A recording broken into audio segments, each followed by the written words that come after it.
views and opinions expressed in this program are those of the participants and do not necessarily reflect the views of BronxNet or the program underwriters.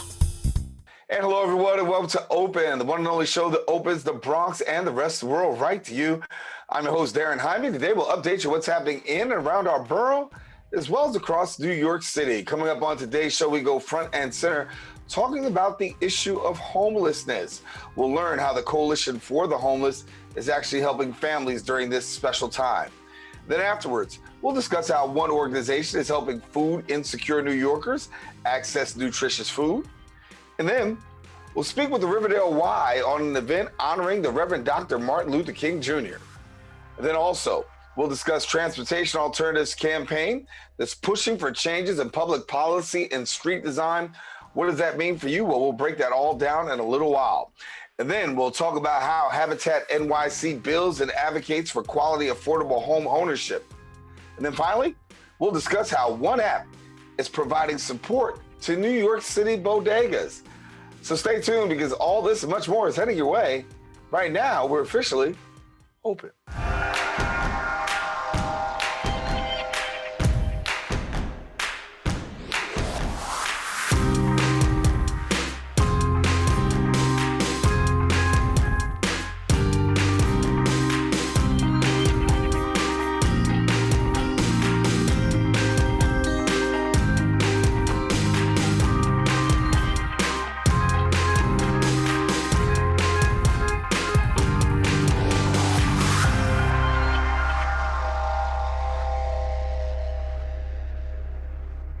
And hello, everyone. I'm Daren Jaime, and welcome to Open. Today is Wednesday, January 5th. And yes, you're watching the show that opens the Bronx as well as New York City straight to your TV set. I want to take the time to just also wish you a happy new year as we are now in the year 2022. We wish you all the best and that you'd have a great and prosperous new year. Now, listen, throughout the course of the show, you can stay connected to us on our various social media platforms. All you have to do is go visit us at BronxNet TV.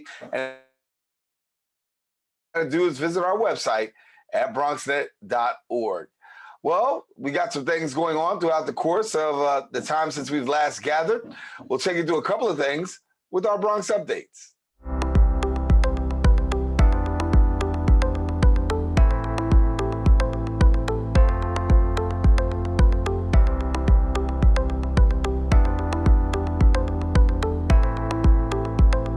We start off with New York City Transit news as the MTA is making an announcement saying it'll test new fares for New York City Transit to increase ridership and reduce costs and uncertainty for public transportation customers. Now, the pilot program includes a series of temporary promotional changes to fare structures for Metro North and the Long Island Railroad, as well as the pilot will begin on March the 1st and last for at least 4 months. Now, under the pilot, customers who tap and go with Omni would be charged a standard $275 per ride fare for their first 12 trips that start every Monday, and any further trips throughout the following Sunday would actually be free of charge. That's all we have for our Bronx updates. We will have more show coming with you up in a few minutes. Stay with us. Open continues right after this. We built a media network for you. BronxNet TV. Come learn in your new state-of-the-art studios at Lehman College. At Mercy College. And coming soon to the South Bronx in the Hub. Inspire with your stories, culture, history. Your Bronx on BronxNet. Engage with us. Connect with us at your channels and at bronxnet.tv. Learn, engage, inspire. BronxNet TV. From the Bronx to the world. BronxNet. And welcome back. The Coalition for the Homeless is the nation's oldest advocacy and direct service organization, helping homeless individuals and families for 40 years. Now, the Coalition for the Homeless has developed and implemented humane, cost-effective strategies to end mass homelessness in New York City. Joining us to share more details is the Policy Director of Coalition for the Homeless, Jacquelyn Simone. And Jacquelyn, glad to have you. Thanks so much for having me. As we talk about the homeless crisis in New York City, obviously a lot of attention is paid to the fact that there could be an even greater increase to what we're seeing right now with so many people in the balance per se because of the COVID and the restrictions and moratorium. But before all of that, a huge problem exists. So talk to us about the work that you've been doing in addressing the homeless crisis here in the city. Yeah, so Coalition for the Homeless has been working in New York City for 40 years. We were founded in 1981. And since then, we've grown to be one of the larger organizations helping homeless individuals and families through a variety of 11 direct service programs, meeting people's immediate needs for things like food through our emergency mobile soup kitchen that operates 7 nights a week in Manhattan and the Bronx. We have a job training program for homeless and low-income women. We have programs for youth, including a summer sleepaway camp. We have crisis services that have pivoted to operating as a hotline during the pandemic. And we also have some permanent housing programs, as well as eviction prevention services and other really vital programs to meet people's immediate needs. And then my role at the coalition is to take the lessons that we learned from serving about 3,500 homeless and extremely low-income New Yorkers every day, and to create policies that get at the root causes of homelessness and housing insecurity. So we call for systemic, large-scale changes to homelessness and housing policy that can get at the root causes of our current crisis and can eventually reduce the need for the coalition. Yeah. When we look at policy, I mean, obviously there needs to be a lot of reformation when it comes to addressing the issues of the homeless. But when we talk about affordable housing, it's a big issue right here across New York City. It's rough for people to be able to live. Talk to us about what you've seen in the change in affordable housing and how that's affected the homeless population that you serve. So at the coalition, we firmly believe that the answer to homelessness is housing, right? If people if they don't have a home, we should give them homes, and that will reduce and eventually end homelessness in New York City. And the lack of truly affordable housing is the driver of the current homelessness crisis in the city. So even prior to the pandemic, it was incredibly difficult for people to find permanent affordable housing where they were paying less than 30% of their income toward rent. And this gap between incomes and rents in the city is most acute for communities of color. So we know that particularly Black and Latinx New Yorkers are more likely to face housing insecurity and homelessness than white people in the city. And that has roots in systemic racism, in housing policy and economic policies, and mass incarceration, and in so many other aspects of our current society. So even prior to the pandemic, many people were one missed paycheck away from becoming homeless. And then during the pandemic, we've seen an exacerbation of this housing crisis where many people did lose their jobs, or they had to incur additional medical expenses because of COVID or long-term effects of COVID. Many people weren't able to work for a variety of reasons. And all of a sudden, people who were living one paycheck away from homelessness found themselves unable to keep up with their rent payments.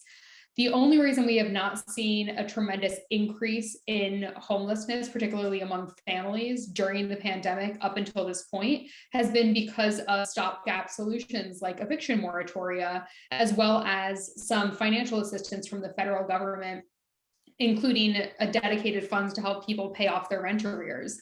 But now going into the new year, we're facing the imminent expiration of the New York State eviction moratorium on January 15th.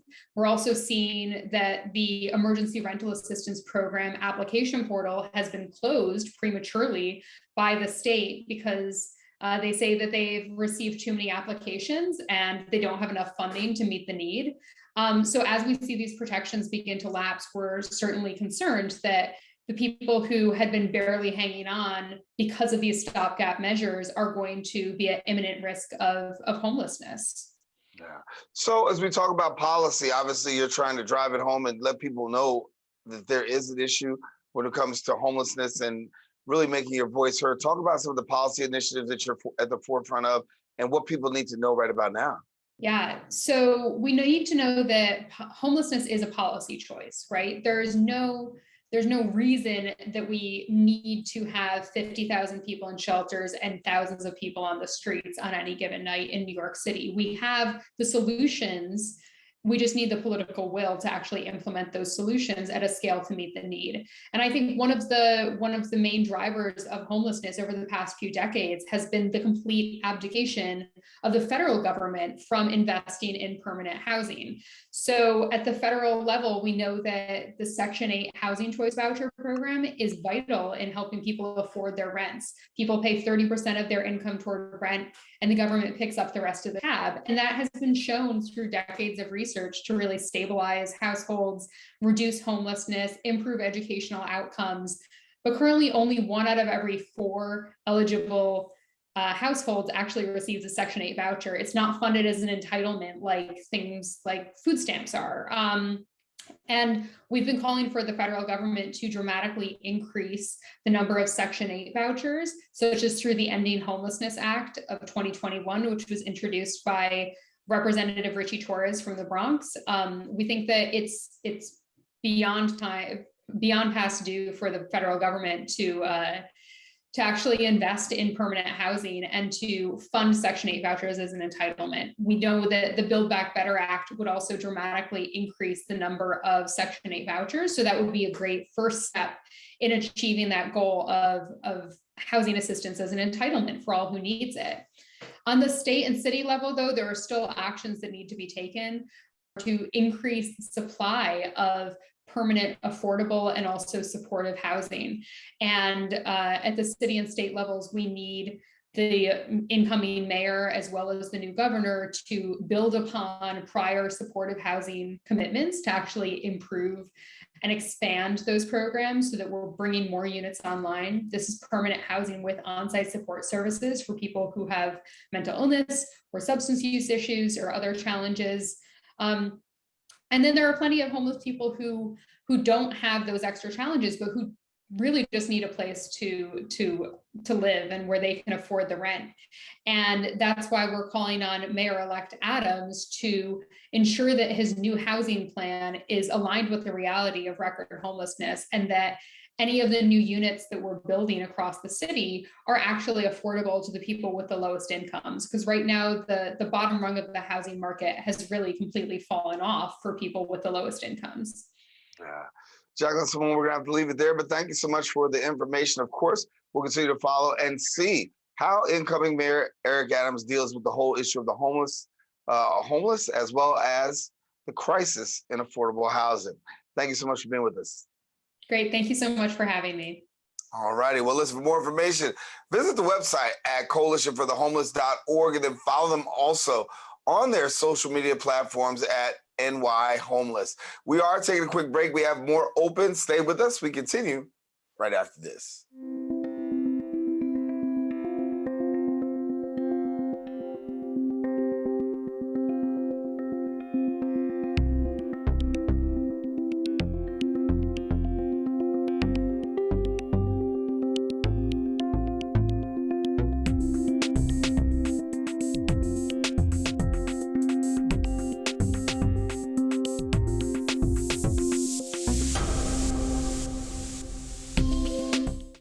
Welcome back to the show. City Harvest is New York City's largest food rescue organization, helping New Yorkers who are struggling, about 1.5 million New Yorkers to be exact, helping to put meals on their tables, as well as rescuing about 111 million pounds of food throughout 2021, delivering it free of charge to hundreds of food pantries, soup kitchens, as well as partners and other communities throughout the 5 boroughs.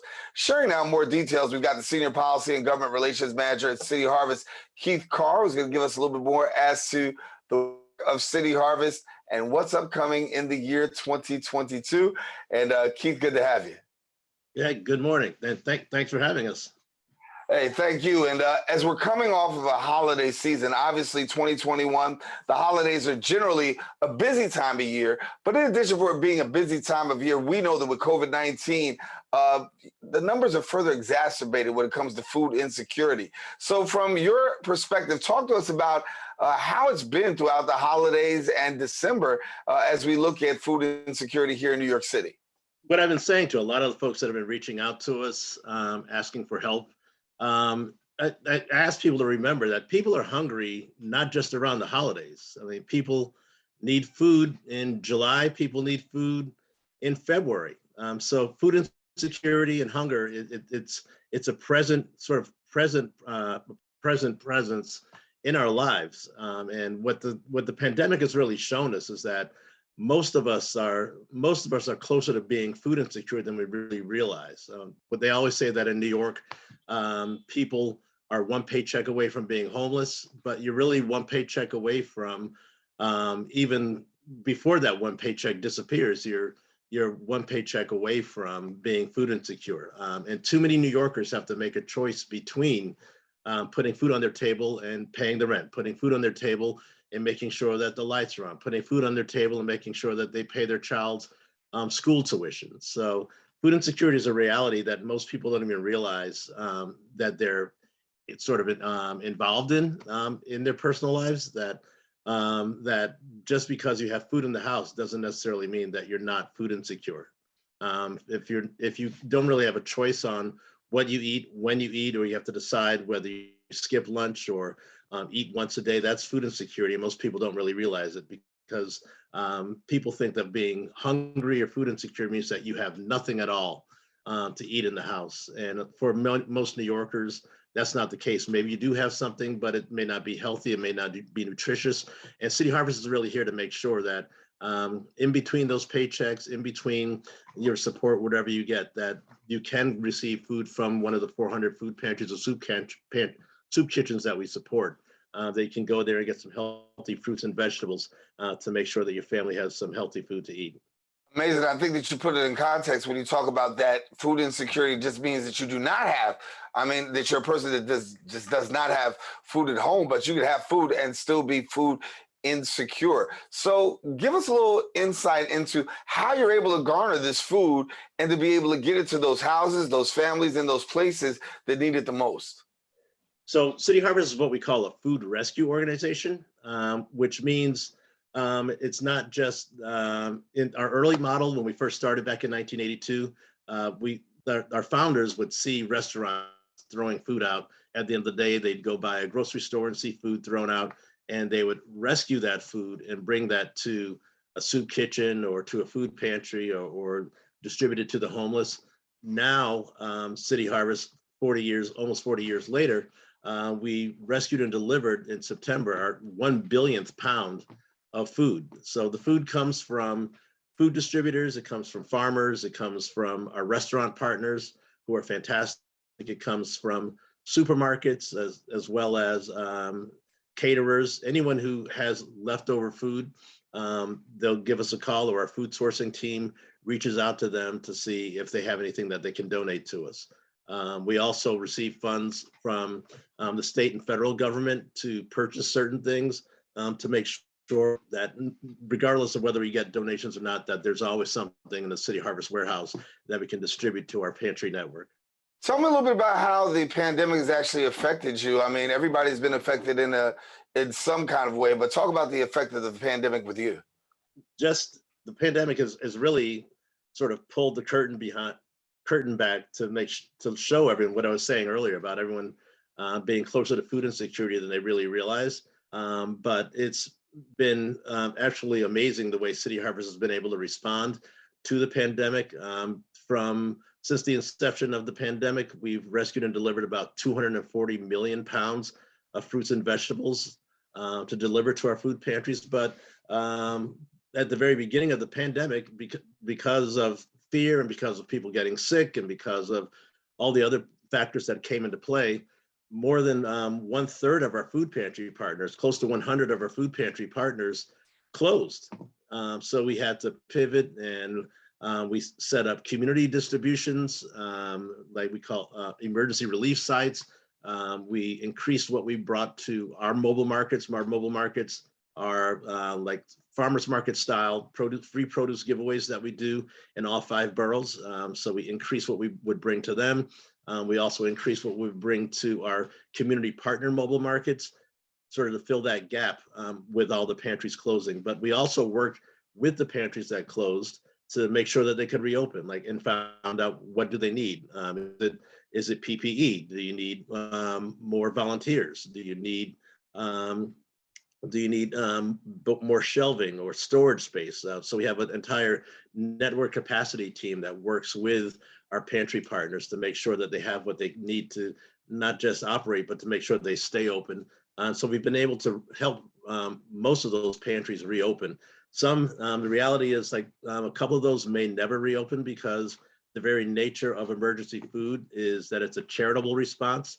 And the charitable response relies heavily on volunteers. And sadly, I would call some of our partners to speak with someone, and they would say, oh, Keith, we're sorry to say, Brother Jones, I mean, he passed away because of COVID. And that was just sort of the stark reality of the COVID crisis.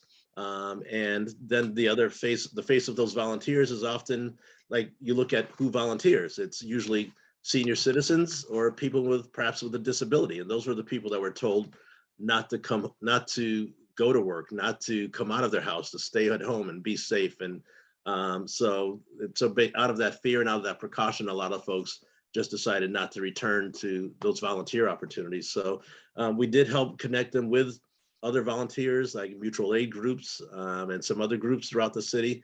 But until there needs to really be a shift in the way people look at a charitable response to any problem, whether it's emergency food or crime or neighborhood crime prevention, or our city governments rely too heavily on volunteer response. So there needs to sort of be a shift so that these disruptions in services don't happen again.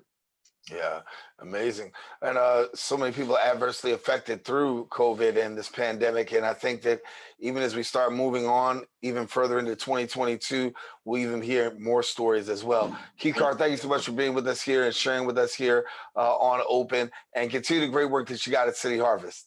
Thank you. Thank you. And we'd love it if anyone can go to cityharvest.org, and you can look at our volunteer opportunities and ways that you can support City Harvest. And also, just a plug for my team, the Policy and Government Relations team, we recently released our new policy platform. It's our first really public-facing policy platform where we're looking at it. We can't work in food security work needs to really focus at the root causes of food insecurity, and those causes are racial injustice and equity. So if you can take a look at that, then, like I said, cityharvest.org, and we'd love to have your help and support. Definitely. Keith Carr, thank you so much for being with us again. To reiterate, if you want more information, visit their website at cityharvest.org, and then follow them on Instagram and Facebook at City Harvest NYC. We encourage you, don't go anywhere. We got more show. Open continues coming up right after this.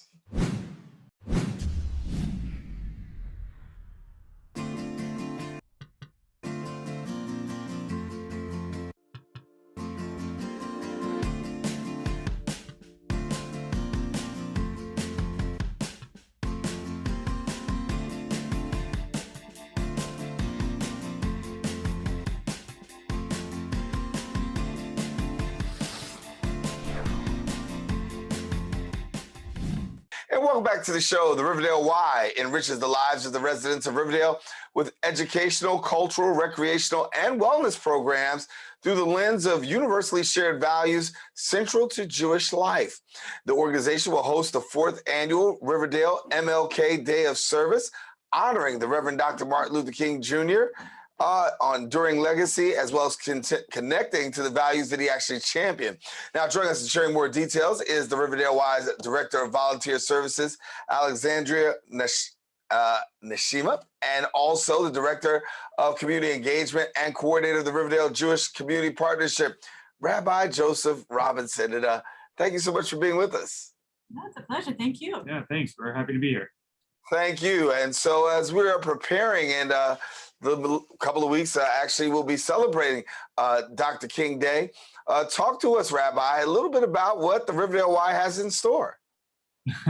Well, thank you again for bringing us forward. We're excited. This is our 4th year to be honoring and celebrating Dr. King and his legacy through our Day of Service.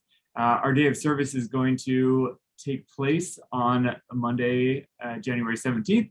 And we hope to engage as many of the community members as possible and turn them into volunteers beyond the day of service. It's packed full of activities for young and old and anywhere in between, and a broad spectrum of needs that we're trying to fill through the work of the day. And so for you, honestly, the opportunity to honor the life of Dr. King, knowing that he was a man of service and, he gave his life really in service. And so, Alexandra, share with us a little bit about, you're in charge of volunteer services, how it's been engaging volunteers in the work that they do. I have to admit, it's been really amazing, especially given the light of the pandemic and everything that we've all been going through. Here's a perfect example of the community coming together. The Riverdale Y has a senior center that obviously had to close down because pandemic, but people still had to eat. The community came together and delivered 200 meals daily. That's for 18 months. People got in their own cars, people packed, obviously being all COVID friendly, and delivered a meal to an older person every single day. As we started to open up, we had to call all of our seniors and make sure that they had access to vaccinations. If you remember that, of course, it was so difficult to just get online and make that booking in March. So again, the community called over 500 seniors. And out of those 500 people, we were able to get 43 vaccinated. People physically came to people's apartments and walked them to their cars, walked them to the pharmacies, just making sure that our neighbors are all protected. Those are just the small things that happen, and it's every day, not just MLK Day. But the day of service really highlights our community and what we can do together. Yeah. And Rabbi, I know that one of the things that happens is the Y has always been engaged in communities, and you don't support communities beyond Martin Luther King Day, but give us a little bit about what that means as a mission for the Y and the work that you do, really being able to be of support for the people who most need it. Well, I appreciate that. We, as you said earlier, we connect through a series of values, and one of them is about strengthening the community. So finding ways that we can connect and build relationships, introduce neighbors to neighbors, just offering opportunities and spaces where people can come together, and whatever the drive, whether it's a widget of packing food or packing medical supplies, whether it is for our theater program, it's all about initiating that opportunity to grow and know each other. So whatever vehicle that we can present and bring forth into the community that connects people to each other, that's one of our greatest values and missions. So walk us through what's going to happen on Martin Luther King Day. If somebody shows up, what can they expect? They should expect to be doing some down and dirty work. We really hope that they've come to play. One of the things that we hope is that they're not only coming to connect with the different service projects that we have, but as I said before, connect with each other. So we have many organizations that are partnering with us. We are partnering with Rise Against Hunger, the AFIA Foundation. We're partnering with MSAWI, that's the Major Stewart Adam Wolfer Institute.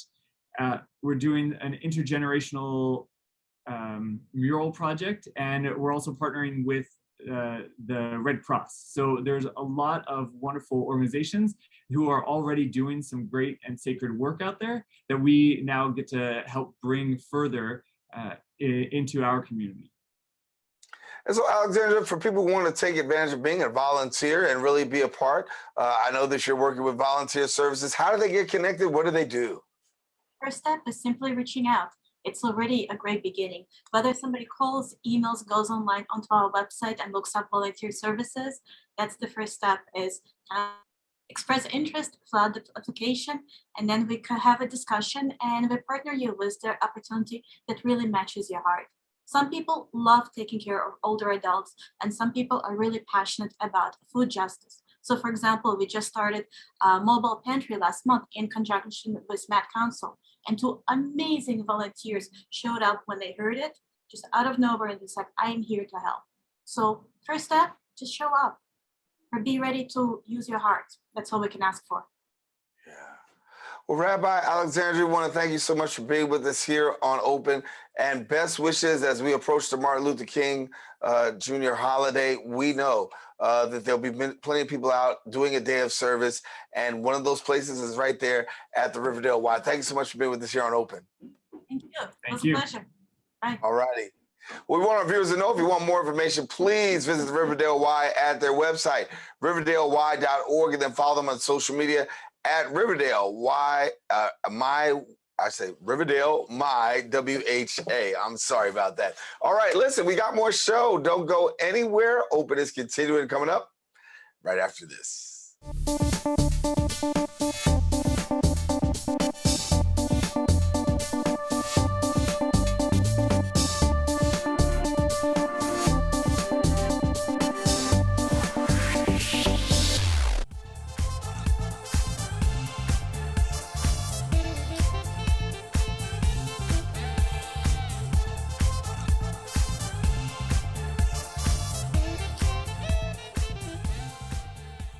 And welcome back to the show. Transportation Alternatives' mission is to reclaim New York City streets in a different kind of way, advocating for innovative transportation policies, improvements in traffic safety, as well as increased access to the street for people biking, walking, as well as riding public transit.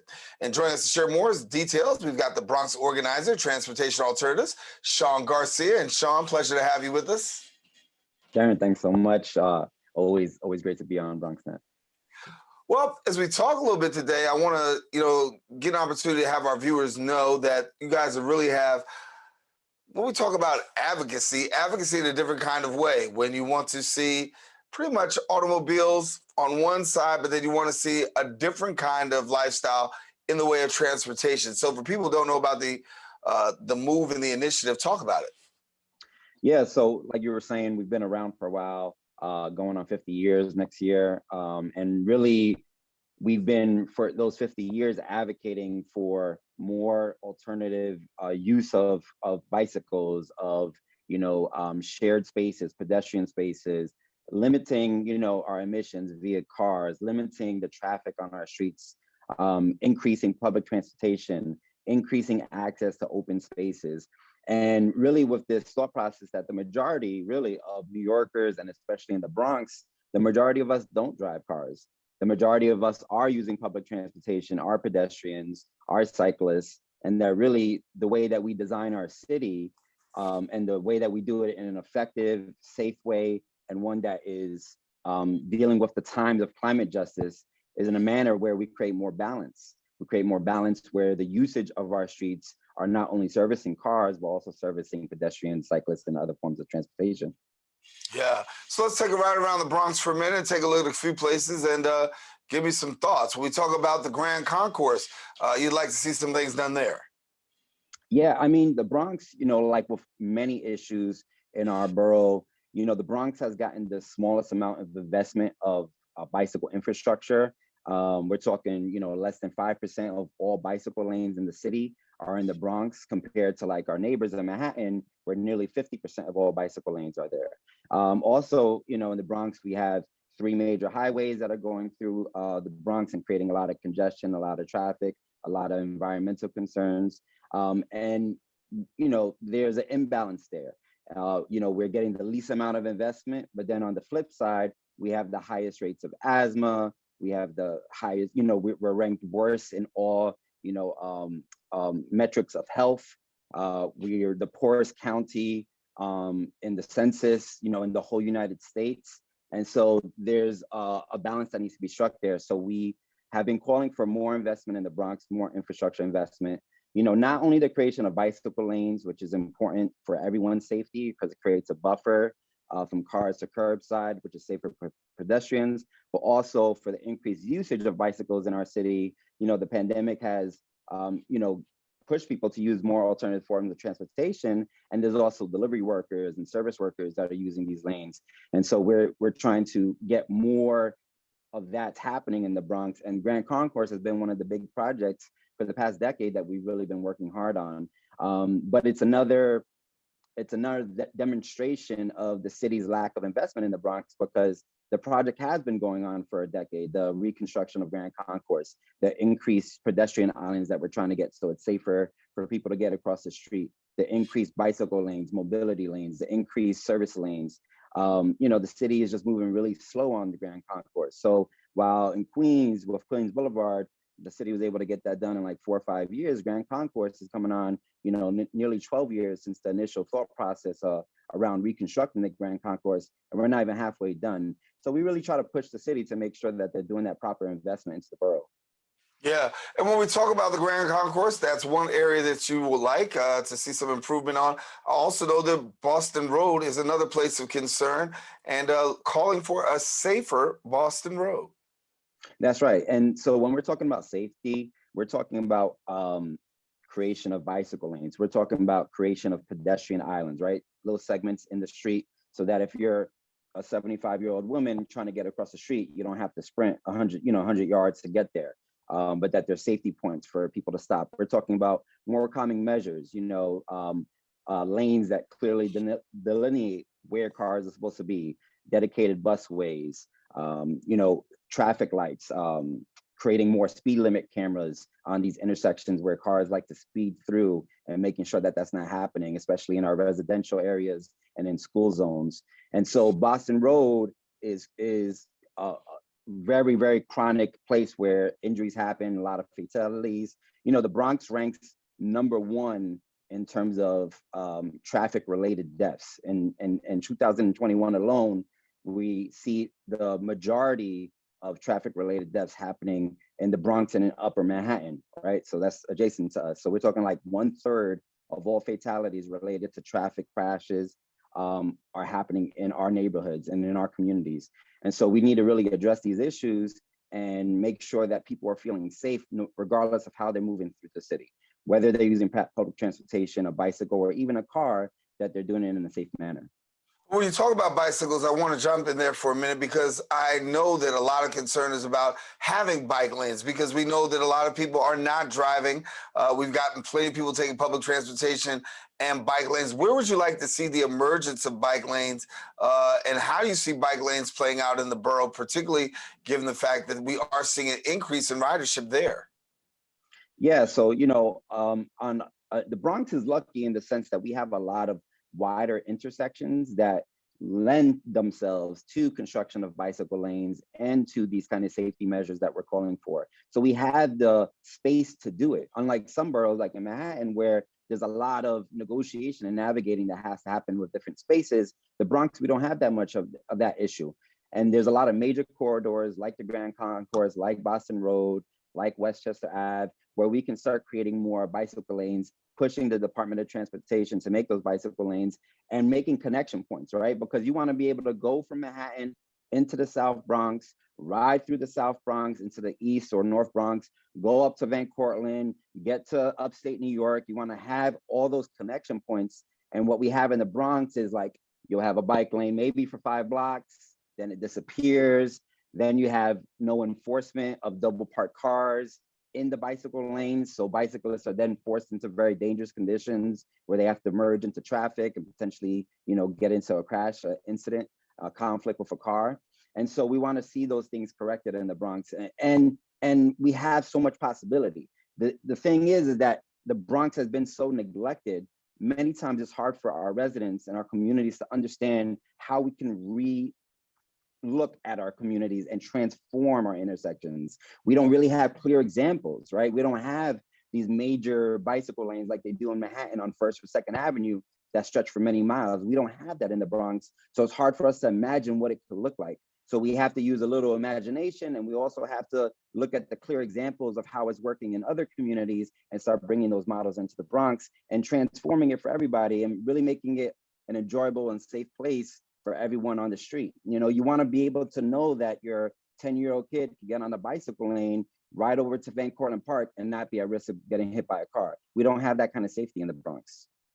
Yeah, a lot to look at, and hopefully we can see things getting better in the near future. I know one of the things that you're also talking about, as we, as we'll have to bring you back, is talking about seeing those bike lanes on the Willis Avenue Bridge, because a lot of people would benefit from seeing bike lanes on the Willis Avenue Bridge. Shawn Garcia, our guest here. Thank you so much for joining us here. Shawn Garcia from Transportation Alternatives. Thanks so much, Daren. All righty, now listen, if you want more information about Transportation Alternatives, of course, visit their website at transalt.org, and then also follow them on Facebook and Instagram at Transportation Alternatives. We do have more show. We encourage you don't go anywhere. Open is coming up right after this.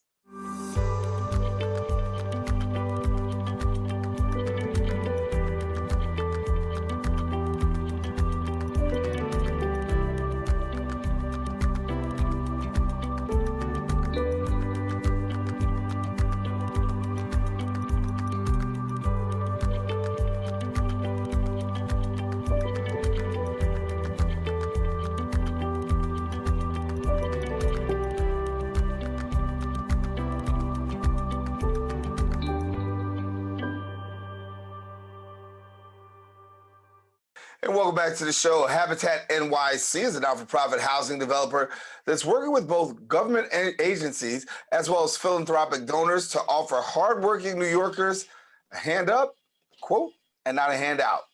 The organization helps families to build equity, financial stability, and self-reliance through affordable home ownership and financial education. Here now and sharing more about the work that goes on at Habitat NYC is the Vice President of Government and Community Partnerships, and also the Vice President at Habitat for Humanity in New York City and Westchester County. I should also include Westchester County. Katrell Lewis, and Katrell, good to have you. It's nice to be here. We don't want to forget about Westchester County. Man, no. That's, listen, that was home for a while for me in Westchester County. Lord knows they will definitely write and call and let me know all about it. But so great to have you, and great to have you talking a little bit about Habitat NYC. And when we talk about your organization, really an opportunity to provide affordable housing and then also home ownership for so many people. Right. So Habitat, one of the questions that I get all the time is, where is Habitat in New York City? So Habitat New York City and Westchester County has been in the 5 boroughs and now Westchester since the late 80s, 1989. And one of most people know about Habitat from President Carter.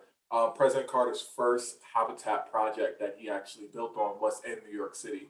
And just last year in 2020, we expanded our outreach to Westchester. So that's, the small history of Habitat New York City and now Westchester County. Yeah. And when you talk about Habitat, one of the things that comes to mind first for anybody is the ability for people to actually have home ownership and also affordable housing. And the two go hand in hand. So give me a little bit about how you really put people on the path to home ownership. Yeah, so Habitat for Humanity, New York City and Westchester County, we are a developer, right? So we ensure that we are building home ownership in the 5 boroughs and again now in Westchester. And the idea is, it's a crazy notion, but it's a belief that everyone who wake up, who are low to moderate income New Yorkers, who run this city, who get on a train and make sure that they are, taking the train out of the conductors and, low to moderate opportunity to own a piece of New York City if they choose to. Low to moderate income New Yorkers shouldn't be priced out of New York City, shouldn't be gentrified out of their neighborhoods. We have a history of building affordable home ownership in New York City, and we should continue that legacy. And New York and Habitat New York City believes that it's an equity issue. We need to ensure that where communities that we are building in, generally Harlem, in the Bronx, Southeast Queens, Central Brooklyn, these are communities where Black and brown people are being gentrified out every year. And we need to ensure that the anchor that keeps them there is home ownership. And when we talk about home ownership is very critical. And we look at the path of home ownership across New York City. It's very hard given the fact of skyrocketing home prices. And if you're trying to pay rent, we know that the rent is ridiculous. We know how it is for anybody to be able to really substantially live in New York. And so part of what you do is really giving people that path in a more easier way. So talk to us about the path and talk to us about what you do by way of home ownership and affordable housing in that regard. So one thing that my responsibility is with community engagement is and community partnerships is when Habitat has sites open that we can, communities can apply for some of our homes. We ensure in my department that we are in a community months before that we are there connecting them with some of our colleagues that might not be Habitat itself, but might be some of our home ownership counseling colleagues to make sure that people have a clean credit and that they are able to, when a marketing starts, that they are not denied for credit issues, that they understand all the responsibilities of being a homeowner. We develop single family homes, but we also develop co-ops, and we used to also develop condos. So we are trying to ensure that we are giving all the tools through our community partners to make sure that communities know that we're building in their community. But then our mortgages are extremely more affordable than what is on the market, which ensures that people have the tools to becoming a homeowner. Habitat ensures that the only way that we're able to really build the homeownership in New York City is to partner up with the government sector, partner up with the philanthropy sector. We partner up with HPD in New York City, but also with the state to ensure that all the subsidy funding, all the government funding that we are receiving brings down the mortgage price for our homeowners. Yeah. And so as we talk about this, we know that this is a path to really neighborhood revitalization. That when you build up homes one at a time, and as you said, not giving people a handout, but a hand up, it really impacts the neighborhood. Talk to us about what you've been able to find in the work that you've done in the houses and the homes that you've been able to have people settled in. Yeah, so I mean, let's just take most of the sites that Habitat New York City and Westchester County is able to develop on, and they are city-owned land. And these plots of land are generally dilapidated, have not seen any development on these sites for decades.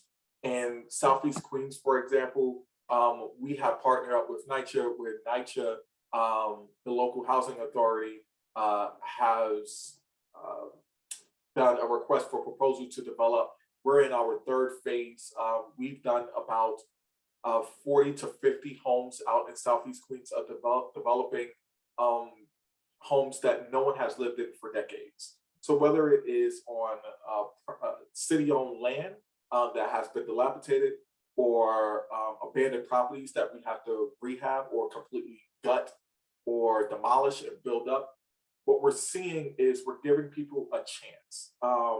In Central Brooklyn, for example, we have a huge pipeline that we are really developing in Bed-Stuy, and that ensures that we believe that our pipeline is going to be serving over 100 families in just one community. Whether that is in Southeast Queens, think about the homeowner who is affected by this home that has been dilapidated and owned by NYCHA for decades. Their home is depreciating because of that home next door no one has lived in. Habitat coming in and really rehabbing that home ensures that the community is nicer, there are neighbors next door, and your property value goes up. That's the value that Habitat has really done, whether it's on the land side or on the rehab side. Yeah. Katrell Lewis, we got to leave it there, but so much great work that's being done by Habitat NYC and also Westchester. Thank you for giving us some enlightenment. And of course, we'll look at 2022 to see how some of these projects are going forward. Absolutely. We look forward to it. And I would just ask your audience to watch out for Governor Hochul's signature, hopefully, for the Affordable Housing Corporation bill. This will be a huge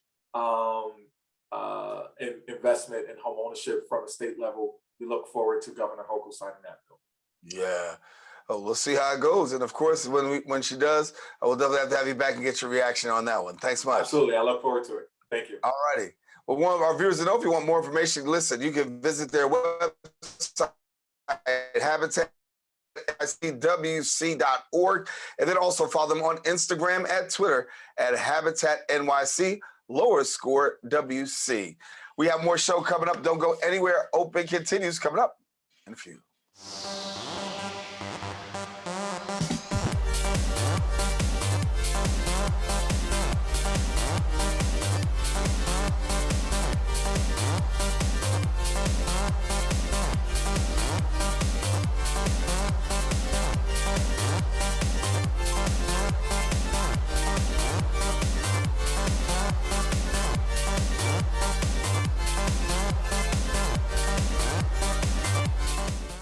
And welcome back to the show. With the surge of online companies promising groceries at your door in 15 minutes or less, mom and pop corner bodegas have new competition. However, bodegas are fighting back by launching an Indiegogo crowdfunding campaign that will fund their own mobile app. Joining us now to share more details is the founder and CEO of My Bodega Online, Jose Bello. And Jose, good to have you. Hey, thank you. Thank you for having us. Yeah, and I think it sums it up. Listen, everybody's going online these days. You can buy stuff and, you can have your groceries, and there's a variety of online platforms that you can be able to do that with. But it seems as though when it comes to bodegas, yes, you do get the short end of the stick, given the fact that there's a lack of accessibility. Right, that's correct. That's correct. So that's why My Bodega Online is another option, right? We were founded by 5 bodega owners in the Bronx, and we are kind of bootstrapping. That's why we're asking people to donate to our campaign, crowdfunding campaign in Indiegogo. And then I'll tell you a little bit about our story. This idea came about like 5 years ago. We were playing with the idea. During the pandemic, we launched the app a little bit as a beta testing. We got a lot of reaction from the public. 4,000 signups in about a month. So it was a great reception. People actually need to connect with bodegas in a different way. But we didn't have a lot of bodegas all over the city. So we decided to narrow down everything to the Bronx, South Bronx. And then we are relaunching the whole thing now with about 7 partners that are providing delivery in the South Bronx in 10 minutes or less. Yeah. So how have bodega owners been able to respond to this? Are they how are they accommodating to going with the app? It's a learning curve, right? For everyone, not only for the bodega owner, for the public around. The people need to know that they could use the app to go to Amazon Fresh or Walmart or why not, but they also need to think about bodegas as an e-commerce now, right? So they download the app and they could start interacting with their bodega owner that they know.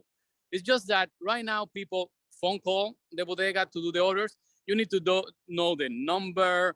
Maybe you need to know a little bit of Spanish or Arabic or why not, just to go by. But in an app, we don't need any of that. You just open the app, find the closest bodega, make an order. You can pick it up or they do the delivery for you. Bodegas were definitely considered essential during the time of the pandemic.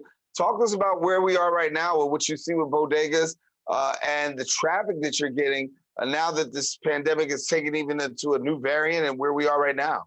Right. I guess that the claim from many bodega owners is that restaurants got a lot of support from the government, from the city, and why not? Bodegas, there was not, although they were making this service to New Yorkers, they didn't get the benefit of the support. And that is part of the claim, is like, listen, we didn't get any support during the pandemic, the crisis. Restaurant did. And now we have this app. So we could kind of upgrade our service, right? And then we are asking actually the city of New York also, the elected official, to invest in projects like this one that bring technology to bodegas. we don't compete with bodegas. We help bodegas to do what they know how to do better, right? So bodegas are resilient, right? They have been in places that nobody has been in the past. We just need to jump into technology now. Yeah. And so how can people go about supporting bodegas? Right. It's just that, the regular bodega client goes 5 times a week to a bodega. So it's kind of the same people on the same corner. You need to outreach to bodegas again and again. I know that millennial, Gen Z, they don't go to bodegas much, right? But now, again, with a platform like this one that they know, they could reach out to bodegas. As part of our platform, so we have this crowdfunding campaign to raise funding to help bodegas embrace technology and use technology. Also to do marketing.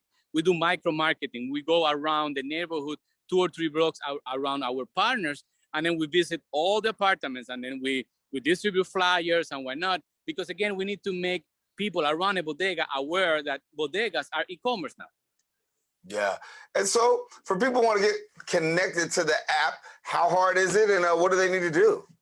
They go to any of the 2 platforms. It could be the iPhone or the Android one, and then they just type My Bodega online, and they will download the app. It's that easy, right? Right now, we are only focused on the Bronx. We're going to expand to other places of the city, but because we are a BronxNet, right, it's the Bronx. So that is our focus right now. The founders are from the Bronx, so it's a local native kind of effort. And people just, if they want to be part of this journey and to help us, compete with all these 15 minutes grocery deliveries that are popping up around the city. So we need to support something like our app. And we create a venue for many people that want to do that. Other than buying from bodegas, you can contribute to the development of this application. And again, you go to Indiegogo.com, you do Save Bodegas, and then you will get to our campaign. But as part of downloading the app, it's just mybodega.online, mybodega.online. You can do it on your browser, or you can go to the apps and download the app. So there are 2 ways to get into making a transaction. You just go to regular browser, you do mybodega.online, and then you go to the website, you identify your local bodega, place the order, decided to pay there using credit card or just pay on delivery. You can pick it up. You can ask for delivery as well. So that is online, or you can download the app. It's more convenient for people, and then you can do it in an iPhone or Android. Jose, I want to thank you so much for being with us, and definitely as bodegas are out there, we're going to give people more information to support that app and take advantage of the service. Thanks a lot. Okay, thank you. Thank you for everything. Bye-bye. All righty. We want to let people know if you want more information, as Jose said, you can go to mybodega.online and then follow them on social media as well at mybodegaonline. We have come to the end of our show today. It is hard to believe that we are ready at the end of the first show, our first open Wednesday of the year 2022. Daren, Jaime saying thank you for joining us. Now listen, if you want to watch more, you can catch the Recablecast. It's on Bronx. It's channel 67. Verizon Files, that'd be channel 2133, or anytime on the web at bronxnet.org. Again, a special shout out to all of those who are watching on the MNN channel, as Open is broadcast live simultaneously on Manhattan Neighborhood Network. Now, if you desire a brand new episode of Open, come back and join us on Friday morning. My girl, Rita Valentine, will bring you the best of arts and entertainment with Open Bronx Friday. And yes, you can get that cafe con leche and all of that. All right, so I'm Daren Jaime saying take care, God bless, and most of all, keep this channel wide open. You've been watching the Wednesday edition of Open.